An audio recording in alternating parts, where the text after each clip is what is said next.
الحمد لله كفى وسلاما على عباده الذين اصطفى أما بعد فأعوذ بالله من الشيطان الرجيم بسم الله الرحمن الرحيم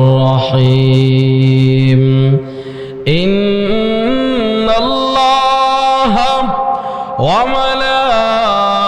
وملائكته يصلون على النبي يا أيها الذين آمنوا صلوا عليه وسلموا تسليما اللهم صل على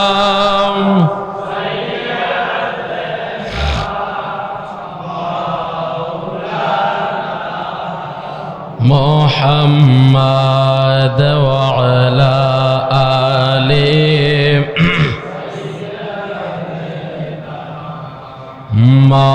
مولانا زبان খুলে محبته পড়ে اللهم صل على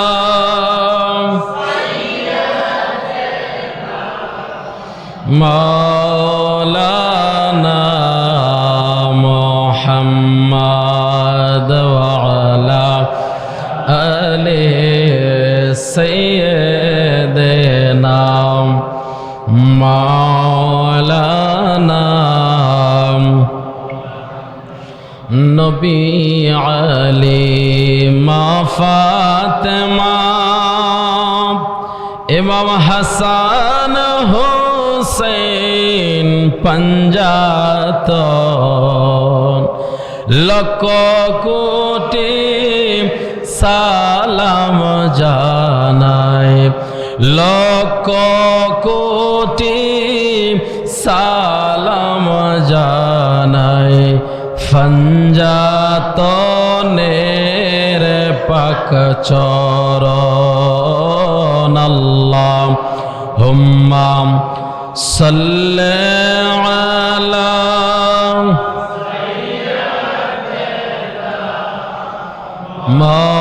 مولانا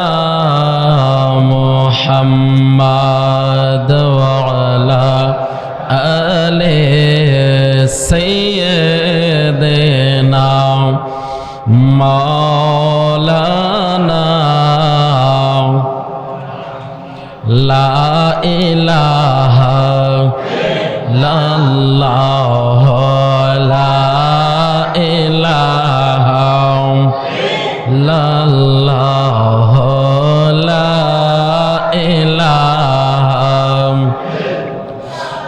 الله সারা মাবুদ নাই আমার নবী সারা ও ফায়না আল্লাহ সারা মাবুদ নাই আমার নবী সারা ও ফায়না ওই নবীকে পেতে হলে ওই নবীকে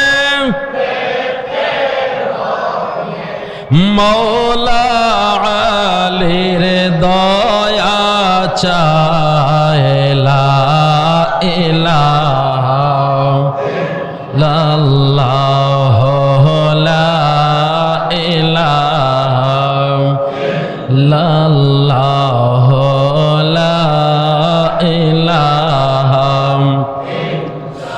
লা ইলাহা ইল্লাল্লাহ লা ইলাহা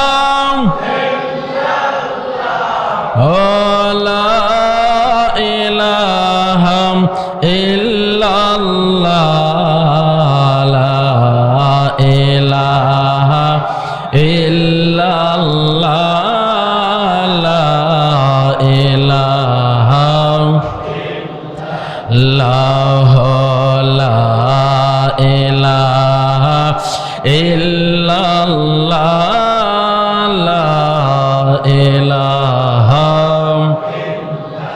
দুই নয়নে তোমায় দেখতে পারলে নবী দুই নয়নে দেখতে পারলে নবী ঘুচিবে মনের জ্বালা লা ইলাহা ইল্লাল্লাহ লা ইলাহা ইল্লাল্লাহ লা ইলাহা ইল্লাল্লাহ লা ইলাহা লা ইলাহা ইল্লাল্লাহ মুহাম্মাদুর রাসূলুল্লাহ সাল্লাল্লাহু আলাইহি ওয়াসাল্লাম। মহিয়ান গরিয়ান সর্বশক্তিমান মহান রব্বুল ইজ্জতের দরবারে শুকরিয়া জ্ঞাপন করি যে মহান রব আমাদেরকে জাগতিক দুনিয়াবী সমস্ত কাজ থেকে ফারাক করে পবিত্র জুমার দিন আল্লাহর মেহমান করে আল্লাহর ঘরে বসার সুযোগ করে দিয়েছেন। সেই জন্য শুকরিয়াতান সবাই পড়ি আমরা আলহামদুলিল্লাহ। আজকে জিলহজের কত তারিখ জানেন আপনারা? এটা তো আপনাদের জানাটা খুবই জরুরি। হ্যাঁ, এটা তো বিশেষ করে আহলে বায়াত প্রেমিক মওলা আলীর গোলাম যারা, এটা তো স্মরণীয় দিন আমাদের। কথা কি বুঝতে পারছেন? আমাদের জন্য আজকে বিশেষ করে আমরা গরিব যারা, আমাদের জন্য দুইটা আনন্দ, দুইটা ঈদ আজকে। আলহামদুলিল্লাহ বলেন। একটা ঈদ হাদিস শরীফের মধ্যে আল্লাহ রসুল বলেছেন আল জুমাতু হাজ্জুল মাসাকিন, জুমার দিন গরিবদের জন্য এটা হজের দিন। সুবহানাল্লাহ। এটা ঈদের দিন, আনন্দের দিন, খুশির দিন। আর আমরা নবী প্রেমিক, আলী প্রেমিক, আহলে বায়াত প্রেমিক যারা, আমাদের জন্য তো এটা বিশেষ একটা বিশেষ দিন। যেমন আপনারা ঈদে মিলাদুন্নবীর দিনটাকে যেভাবে আপনারা স্মরণ রাখেন, যদি আপনি মওলা আলীর প্রেমিক হন, এই দিনটা আপনি আমার কাছে স্মরণীয় দিন। এই দিনটা হচ্ছে মওলা আলীর অভিষেক দিবসের দিন। সুবহানাল্লাহ। আমি একটু পরে বলছি। এই দিনটা এমন একটা দিন, 18 জিলহজ, রসুলে পাকের শেষ ভাষণ, শেষ খুতবা। খেয়াল করে শুনেন, রসুলে পাকের শেষ খুতবা আরাফার ময়দানে দিলেন। সেখান থেকে রওনা করলেন, মাঝপথে এসে গাদিরে খুম নামের এক জায়গার মধ্যে দাঁড়িয়ে আল্লাহ রসুল বিশেষ সাহাবীদেরকে নিয়ে, খেয়াল করে শুনবেন, কি সাহাবীদেরকে নিয়ে? বিশেষ সাহাবীদেরকে নিয়ে আল্লাহ রসুল হযরত আলী কাররামুল্লাহ ওয়াজহুর হাত ধরলেন। সুবহানাল্লাহ পড়েন, আমার দিকে তাকান। আল্লাহ রসুল হযরত আলীর হাত ধরলেন, এভাবে হাত চেপে ধরলেন, হাত উঁচু করলেন। এবার রসুলে পাক ঘোষণা দিচ্ছেন, মান কুনতুম মাওলাহু ফাহাযা আলিয়ুন মাওলাহু।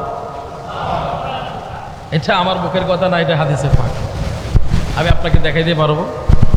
আমার কাছে হাদিসগুলো, আমার লাইব্রেরিতে আমি সিয়াসিত্তার যে হাদিস আছে, মূল কিতাবগুলো আছে, সেগুলো আমি সংগ্রহ করে রেখেছি।